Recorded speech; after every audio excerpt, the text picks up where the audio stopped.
Saya mendampingi Pak Muran tadi dari 10 dan sekarang selesai kurang lebih 3 jam.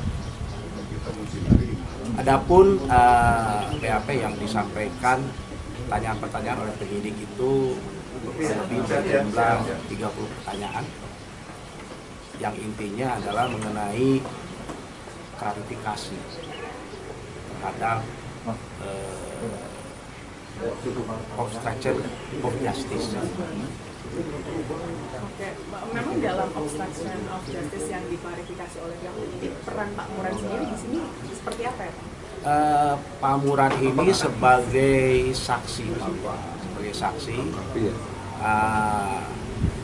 hanya penyidik ini mengklarifikasi terhadap saksi sebagai ayah dari Pak Eka Sandi. Apa yang klarifikasi Pak? Klarifikasi ini mengenai kejadian-kejadian yang lalu. Kan kalau sebelumnya ayah dari Hadi ya, ayah dari Hadi ini kan memang ada yang klarifikasi terkait keberadaannya karena ada dugaan mendatangi Kafi gitu ya. Kalau Pak Muran sendiri seperti apa Pak? Apakah hal yang sama juga yang ditanyakan? Sama pertanyaan sama. Tapi jawabannya seperti apa nih Pak? Apakah memang pernah bertemu dengan Kafi? Ketemu. Pernah ketemu dengan? Waktu kejadian sih. Kejadian ketemu waktu kejadian nggak ada hilang. Sebelum atau setelah kejadian nih Pak? Apanya kalau ketemu sih sebelum kejadian, sering ketemu. Kalau udah kejadian udah hilang dia. Posisi rumah Bapak dengan rumah Kafi ataupun Pak RT ini dekat atau seperti apa Pak? Nggak jauh sih. Dari rumah itu ada 200 meteran lah, masih satu RW. Kalau ketemu sama Kafi itu dalam rangka apa ya Pak sebenarnya? Ya biasanya sih kalau sore tuh nongkrong gitu. Memang dekat ya? Iya dekat, harus sering lihat gitu. Oke, biasa nongkrong di mana Pak? Apakah sama seperti di warung atau seperti apa Pak? Ya pengen nongkrong di situ aja, nggak jauh dari itu, nggak jauh-jauh nongkrongnya sih. Jadi masih sekitaran rumah? Masih sekitar di situ aja. Tapi tahu Pak keberadaan anak-anak khususnya yang kelima terpidana saat malam kejadian? Waktu mau kejadian anak udah ngomong, ya tidur semua tidurnya. Mau menginap? Iya. Oh, jadi sempat laporan ke Bapak bahwa kelima terpidana ini menginap di rumah kontrakannya Pak RT, seperti itu Bapak tahu? Iya, bukannya katanya ini sih, anaknya ngomong sendiri. Bilangnya kayak gimana Pak? Bilangnya saya tuh nggak ngelakuin. Ngomong saya ngelakuin kayak gitu. Nggak mungkin saya ngelakuin kayak gitu, ngomongnya kayak gitu aja. Itu rumahnya Pak RT. Tidur di rumah Pak RT. Iya. Boleh Bapak? Begini tadi, jadi Pak Muran memberikan satu keterangan, ya.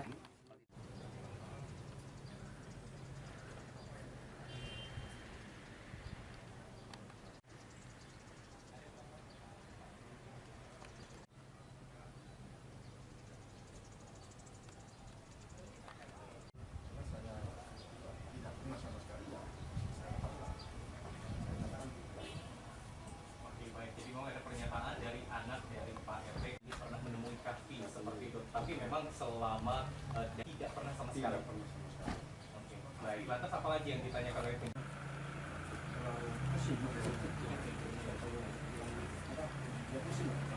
Ya, ada di antaranya mungkin soal lokasi rumah. Jadi rumah Pak RT yang kosong yang itu jadi tempat menginap terpidana itu.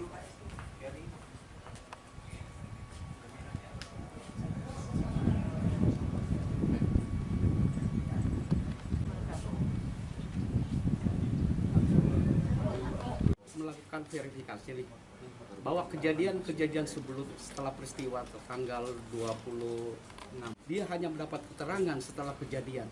Oke, kejadian ini bukan pada saat kejadian peristiwa pembunuhan. Anaknya di Polda baru dia mengetahui, mendengar keterangan dari anaknya bahwa saat ini kan nggak tahu, jadi orang tua juga nggak tahu. Terkait mungkin ke Pak Muran. Esrom. Oke, makasih ya. Makasih ya, teman-teman. Nanti kontak lagi 2 lagi. Sekalinya gimana Pak? Thank you ya. Esrom. Ada sedikit namanya. Mana sih itu tadi?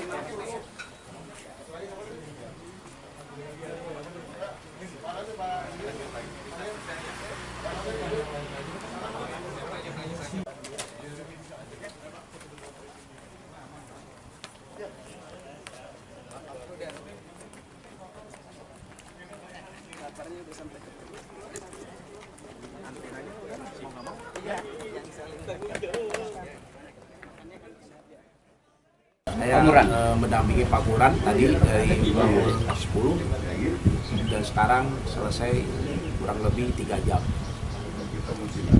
Adapun BAP yang disampaikan pertanyaan-pertanyaan oleh penyidik itu lebih berjumlah 30 pertanyaan yang intinya adalah mengenai klarifikasi terhadap obstruction of justice. Oke, memang dalam obstruction of justice yang diklarifikasi oleh pihak penyidik, peran Pak Muran sendiri di sini seperti apa ya, Pak? Pak Muran ini sebagai saksi, hanya penyidik ini mengklarifikasi terhadap saksi sebagai ayah dari Pak Eka Sandi. Apa yang diklarifikasi, Pak? Klarifikasi ini mengenai kejadian-kejadian yang lalu. Oke. Kan kalau sebelumnya ayah dari Hadi ya, ayah dari Hadi ini kan memang ada yang diklarifikasi terkait keberadaannya karena ada dugaan mendatangi kafe gitu ya. Kalau Pak Muran sendiri seperti apa, Pak? Apakah hal yang sama juga yang ditanyakan? Sama pertanyaan sama.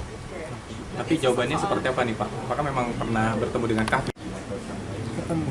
Pernah ketemu dengan waktu kejadian sih. Kejadian ketemu waktu kejadian nggak ada yang hilang. Oke. Sebelum atau setelah kejadian nih Pak? Apanya kalau ketemu sih sebelum kejadian, sering ketemu. Kalau udah kejadian udah ngilang dia. Posisi rumah Bapak dengan rumah Kahfi ataupun Pak RT ini dekat atau seperti apa Pak? Nggak jauh sih. Dari rumah itu ada 200 meteran lah, masih satu area. Kalau ketemu sama Kahfi itu dalam rangka apa ya, Pak? Ya biasanya sih kalau sore tuh nongkrong gitu. Memang dekat ya? Iya dekat, kan sering lihat gitu. Oke, biasa nongkrong di mana Pak? Apakah sama seperti di warung atau seperti apa Pak? Ya pengen nongkrong di situ aja, nggak jauh dari itu. Nongkrong nggak jauh-jauh nongkrongnya sih. Jadi masih sekitaran rumah? Masih sekitar situ aja. Tapi tahu Pak keberadaan anak-anak khususnya kelima terpidana saat malam kejadian? Waktu mau kejadian anak udah ngomong, ya tidur semua tidurnya. Mau menginap? Iya. Oh, jadi sempat laporan ke Bapak bahwa kelima terpidana ini menginap di rumah kontrakannya Pak RT, seperti itu Bapak tahu? Iya, bukannya katanya ini sih, anaknya ngomong sendiri. Bilangnya kayak gimana Pak? Bilangnya satu nggak ngakuin. Ngomong saya ngelakuin kayak gitu. Nggak mungkin saya ngelakuin kayak gitu, ngomongnya kayak gitu aja. Itu namanya Pak RT. Tidur di rumah Pak RT. Iya. Boleh Bapak. Begini tadi, jadi Pak Mulan memberikan satu keterangan ya.